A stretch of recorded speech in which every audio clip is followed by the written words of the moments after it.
نحمده ونصلي على رسوله الكريم أما بعد فأعوذ بالله من الشيطان الرجيم بسم الله الرحمن الرحيم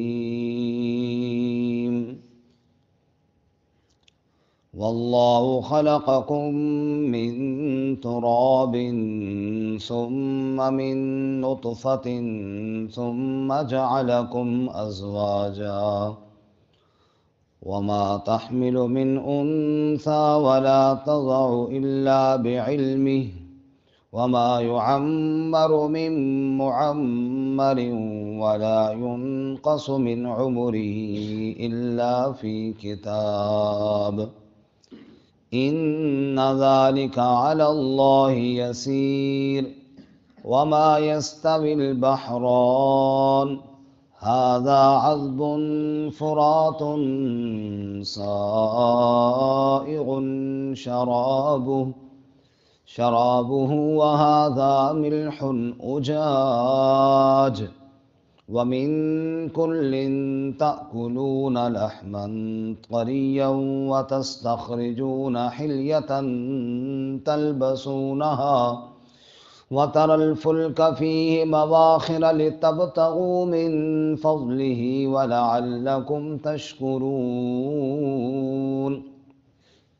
يولج الليل في النهار ويولج النهار في الليل وسخر الشمس والقمر كل يجري لأجل مسمى ذلكم الله ربكم له الملك والذين تدعون من دونه ما يملكون من قطمير إن تدعوهم لا يسمعوا دعاءكم ولو سمعوا ما استجابوا لكم ويوم القيامة يكفرون بشرككم ولا ينبئك مثل خبير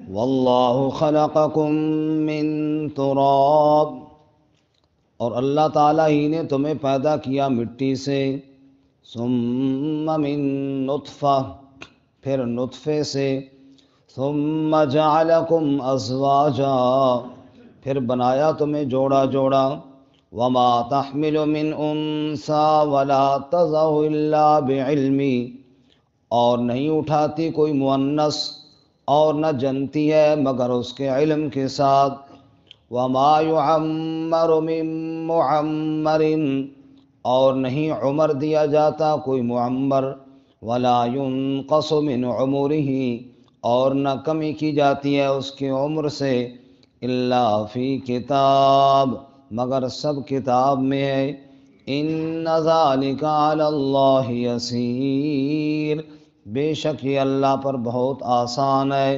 وما یستوی البحران، اور نہیں برابر دو دریا، ھذا عذب فرات، یہ میٹھا ہے لذیذ، سائغ شرابہ، بہت مزیدار ہے اس کا پانی، وھذا ملح اجاج، اور یہ نمکین ہے کڑوا، ومن کل تأکلون لحما طریا، اور ہر ایک سے تم کھاتے ہو تازہ گوشت، وتستخرجون حلیۃ تلبسونها، اور نکالتے ہو تم زیور جس کو پہنتے ہو، وتری الفلک فیہ، اور آپ دیکھتے ہیں کشتی کو اس میں، مواخر، پانی کو چیرتی ہوئی چلتی ہے، لتبتغوا من فضلہ، تاکہ تم تلاش کرو حاصل کرو اس کے فضل سے، وَلَعَلَّكُمْ تَشْكُرُونَ، اور تاکہ تم شکر ادا کرو، یولج اللیل فی النہار، داخل کرتا ہے رات کو دن میں، وَیُولِجُ النَّهَارَ فِي اللَّيْلِ، اور داخل کرتا ہے دن کو رات میں، وَسَخَّرَ الشَّمْسَ وَالْقَمَرَ، اور مسخر کیا سورج اور چاند کو، کُلٌّ یجری لأجل مسمى، سب چلتے ہیں ایک وقت مقررہ تک کے لیے، ذالکم اللہ ربکم، یہی اللہ تو تمہارا رب ہے، لہ الملک، اسی کے لیے بادشاہت ہے، والذین تدعون من دونی، اور وہ جن کو تم پکارتے ہو اس کے علاوہ، ما یملکون من قطمیر، وہ تو نہیں مالک کھجور کی گٹھلی کے چھلکے کے بھی، ان تدعوہم لا یسمعوا دعاءکم، اگر تم ان کو پکارو تو وہ نہیں سنتے تمہاری پکاروں کو، ولو سمعوا، اور اگر بالفرض سن بھی لیں، مستجابوا لکم، تو قبول نہیں کر سکتے تمہارے لیے، جواب نہیں دے سکتے تمہیں، وَيَوْمَ الْقِيَامَةِ يَكْفُرُونَ بِشِرْكِكُمْ، اور قیامت والے دن انکار کر دیں گے تمہارے شرک کا، وَلَا يُنَبِّئُكَ مِثْلُ خَبِيرٍ، اور تمہیں کوئی خبر نہ دے گا اس خبیر کی طرح۔ سبحان ربک رب العزت عما یصفون وسلام علی المرسلین والحمد للہ رب العالمین الحمد اللهم صل على محمد وعلى آل محمد كما صليت على إبراهيم وعلى آل إبراهيم إنك حميد مجيد اللهم بارك على محمد وعلى آل محمد كما باركت على إبراهيم وعلى آل إبراهيم إنك حميد مجيد۔ معزز سامعین، سورہ فاطر کا دوسرا رکوع آیت نمبر 11 سے لے کر 14 تک آپ کے سامنے تلاوت کی ہیں۔ اللہ رب العزت ان کے مطابق صحیح بیان کی توفیق عطا فرمائے، آمین، اور ہمیں قرآن و سنت پر عمل کرنے کی توفیق عطا فرمائے، آمین۔ گزشتہ سبق میں ہم نے دلیل عقلی پڑھی، ہواؤں کا چلانا، بادلوں کا اٹھانا، اور پھر خشک زمین کی طرف لے جا کر برسانا، پھر مردہ زمین کو زندہ کر دینا، یہ سب اللہ ہی کے کام ہیں۔ عزت دینے والا اور عزتوں کا مالک صرف اللہ ہی ہے۔ پاکیزہ کلمات اور نیک اعمال سب اللہ کی بارگاہ میں پیش ہوتے ہیں۔ آج کے سبق میں مزید دلائل عقلیہ اور دلائل کے بعد نتیجہ کہ پکار صرف اللہ ہی کا حق ہے۔ فرمایا واللہ خلقکم من تراب، اللہ نے تمہیں مٹی سے پیدا کیا۔ حمد بے حد مر خدائے پاک را، آنکھ ایمان داد مشت خاک را، سب تعریف اس اللہ کی ہے جس نے ایک مٹی کی مٹھی کے اندر ایمان جیسی دولت رکھ دی ہے۔ واللہ خلقکم من تراب، اللہ نے تمہیں مٹی سے پیدا کیا، ثم من نطفہ، پھر تمہیں نطفے سے پیدا کیا۔ مٹی کو دیکھو تو قرآن کہتا ہے من صلصال من حمأ مسنون، کھن کھناتی ہوئی بجنے والی گارے سے اور جس میں بو پیدا ہو گئی، یعنی ناکارہ مٹی سے اللہ نے اشرف المخلوقات کو پیدا کیا۔ نطفے کو دیکھو تو اللہ کہتا ہے من ماء مہین، کھٹیا پانی ہے جس سے ہم نے اتنے خوبصورت نقشے پیدا کر دیے ہیں۔ تو بنیاد کو کمزور رکھا اور پھر اس پر ایسی کاریگری کی کہ کیسا حسین اور کیسا جمیل اور کتنا عظیم انسان اللہ تعالیٰ نے پیدا کیا، تو یہ پیدا کرنے والا اللہ ہے۔ ثم جعلکم ازواجا، پھر تمہیں جوڑا جوڑا بنا دیا اور اسی سے آگے نسل انسانی کو چلا دیا۔ آگے فرماتے ہیں جیسے اللہ اتنی قدرت والا ہے ایسے علم والا بھی ہے۔ اگر کسی مؤنث کے کسی حاملہ کے پیٹ میں وہ بچہ جس حالت میں ہے اس کی ایک ایک حالت کو جاننے والا بھی اللہ ہے، جب وہ جنتی ہے تو اس کا علم بھی اللہ ہی کے پاس ہے۔ وما تحمل من انثی ولا تضع الا بعلمی، مؤنث کوئی اٹھاتی نہیں یعنی حاملہ نہیں ہوتی اور جنتی نہیں مگر اس کا اٹھانا اور اس کا جننا الا بعلمہ، سب اللہ کے علم کے ساتھ ہے۔ وما يعمر من معمر، اور کسی عمر دیے ہوئے کو جو بھی عمر ملتی ہے کوئی دنیا میں آتا ہے تو سالہ سال جیتا ہے، اور کوئی آتا ہے تو شاید کئی دن بھی نہ جی سکے اور فوراً دنیا سے چلا جائے۔ جس کو جتنی عمر بھی ملتی ہے، ولا ينقص من عمری، اور نہ عمر میں کمی ہوتی ہے، عمر میں اضافہ یا کمی، زیادہ ملے یا تھوڑی ملے، الا فی کتاب، ساری باتیں اللہ کے علم میں ہیں، لوح محفوظ والی کتاب میں درج ہیں، جو اللہ تعالیٰ نے وہاں پر جس کی عمر لکھ دی ہے بس اتنی ہی رہے گی، نہ اس سے بڑھے گی نہ اس سے کم ہوگی۔ سوال پیدا ہوتا ہے، لاکھوں نہیں کروڑوں ذی روح دنیا میں آ رہے ہیں اور کروڑوں ذی روح دنیا سے جا رہے ہیں، صرف انسانوں کی بات تو نہیں نا، اس میں حیوانات بھی ہیں، اس میں پرندے بھی ہیں، اس میں کیڑے مکوڑے بھی ہیں، یہ اربوں خربوں ذی روح پیدا بھی ہو رہے ہیں اور پھر مر بھی رہے ہیں، ہر ایک کی عمر کا اللہ کو علم ہے۔ جواب آیا ان ذالک علی اللہ یسیر۔ تم اپنے حساب سے نہ سوچو نا کہ بڑا مشکل کام ہے، ان ذالک علی اللہ یسیر، اللہ پر کوئی مشکل نہیں ہے، یہ مشکل تو تمہارے لیے ہے۔ ہمارے جناب اپنے محلے کے پڑوسیوں کو نام بھی ہمیں یاد نہیں ہوتے، مجھے یہاں پر 14 سال گزر گئے ہیں، لیکن اگر ساتھی روزانہ ملتے بھی ہیں، شاید جب بندہ نام پوچھے تو کئی لوگوں کے نام یاد نہیں ہے ابھی تک، تو ہمارے لیے مشکل ہے، اللہ کے لیے کوئی مشکل کوئی نہیں ہے۔ ان ذالک علی اللہ یسیر، اللہ پر یہ بات بہت آسان ہے، اللہ کے لیے کوئی مشکل نہیں۔ وما یستوی البحران، دو دریا برابر نہیں، ھذا عذب فرات وھذا ملح اجاج، ھذا عذب فرات سائغ شرابہ، ایک لذیذ ہے، میٹھا ہے، پانی اس کا مزیدار ہے، جب پیتے ہو تو وہ حلق سے اترتا ہے، لطف آتا ہے۔ وھذا ملح اجاج، اور ایک دریا ہے اس کا پانی کڑوا ہے، نمکین ہے۔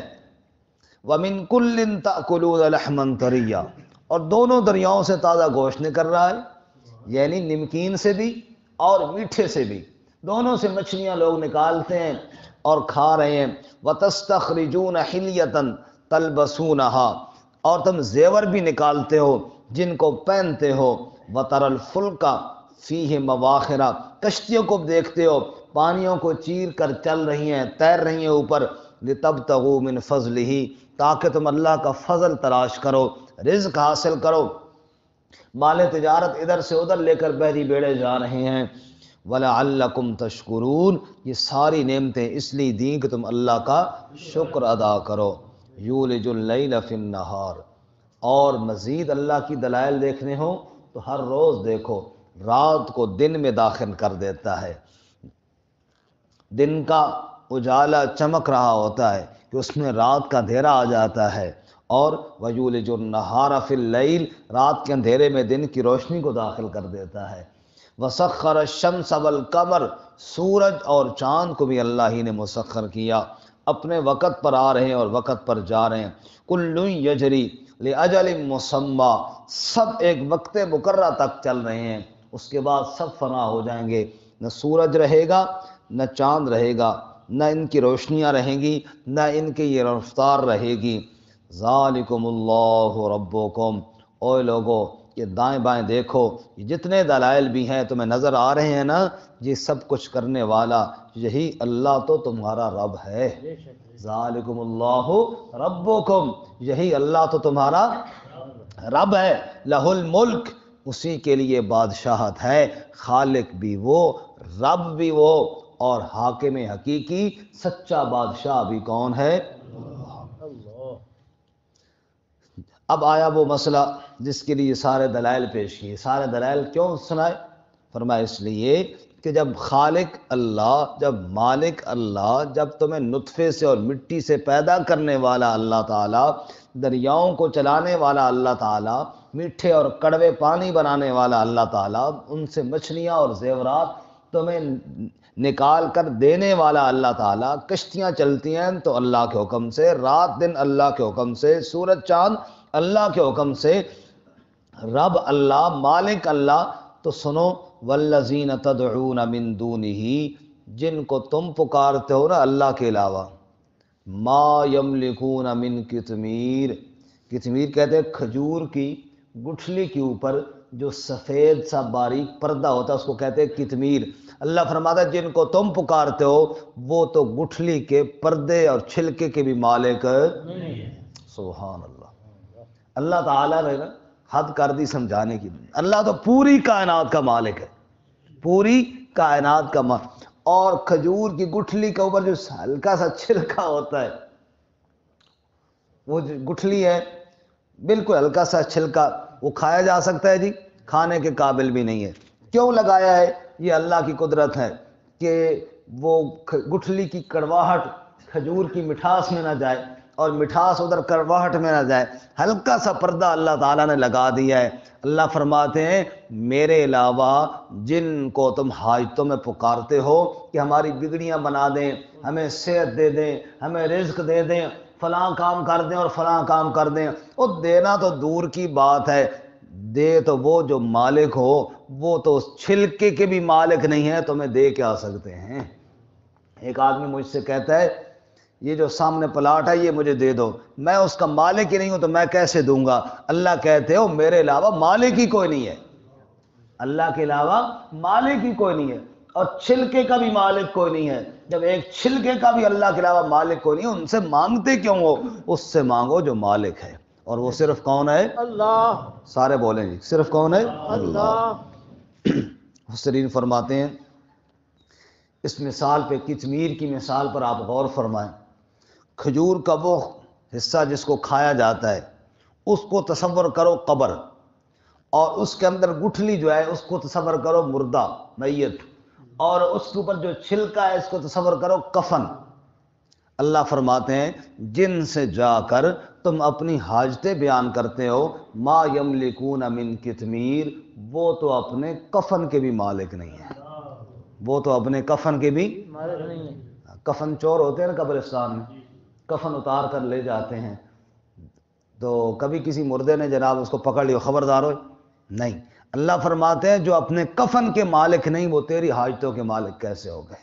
تم ان سے کیوں پکار؟ ان تدعوہم لا يسمعوا دعاءکم، اگر تم ان کو پکارو وہ تمہاری فریادیں نہیں سنتے۔ تم جا کر سارے قصے بتاؤ، بابا جی میں آیا ہوں بڑا دور سے آیا ہوں اور یہ مسئلہ ہو گیا اور کاروبار نہیں چل رہا اور اولاد نافرمان ہو گئی اور مقدمے میں پھنس گیا ہوں اور یہ مسئلہ اور وہ مسئلہ، سنا کے لمبی کہانی سنا کر آ جاؤ، لا يسمعوا دعاءکم، انہیں پتہ ہی نہیں ہے کسی نے ہمیں کیا پکارا ہے اور کیا فریادیں کر رہا ہے۔ کیوں کہ سب کی فریادوں کو سننے والا صرف کون ہے؟ اللہ۔ اگر اللہ فرماتا ہے وَلَوْ سَمِعُوا، چل تیری مان لیتے ہیں کہ وہ سن لیتے ہیں، مَسْتَجَابُوا لَكُمْ، سن لیا تو کیا ہو گیا؟ اگر وہ سن لیں گے تو تمہیں کچھ دے دیں گے۔ مالک جو نہیں ہے، اوپر بتایا کتمیر کے بھی مالک نہیں ہے، چھلکے کے بھی مالک نہیں ہے، تو اگر اس نے سن بھی لیا تو کیا ہو جائے گا؟ مَسْتَجَابُوا لَكُمْ، وہ تمہارے پکار کو جواب نہیں دے سکتے، تمہاری فریاد کو پورا نہیں کر سکتے، اور نتیجہ یہ ہوگا وَيَوْمَ الْقِيَامَةِ يَكْفُرُونَ بِشِرْكِكُمْ، قیامت والے دن تمہارے شرک کا انکار کر دیں گے، کیونکہ ہمیں تو پتہ ہی نہیں تھا کون آ کے ہمیں پکارتا تھا، تو کیوں پھر غیر اللہ کے دربار پر جا کر فریادیں کرتے ہو؟ سنو وَلَا يُنَبِّئُكَ مِثْلُ خبیر، یہ تمہیں خبریں دینے والا خبیر ہے اللہ، اللہ کی خبر جیسی تمہیں اور خبر کوئی نہیں دے گا۔ جو بات خبیر تمہیں بتا رہا ہے نا وہی بات سچی ہے، اور وہ اللہ تعالیٰ یہ بتا رہا ہے کہ اللہ کے علاوہ کسی کو حاجات میں مت پکارو، کیونکہ حاجت روا اور مشکل کشا اللہ کے علاوہ کوئی نہیں ہے۔ اللہ تعالیٰ میں عمل کی توفیق عطا فرمائے۔ وآخر دعوانا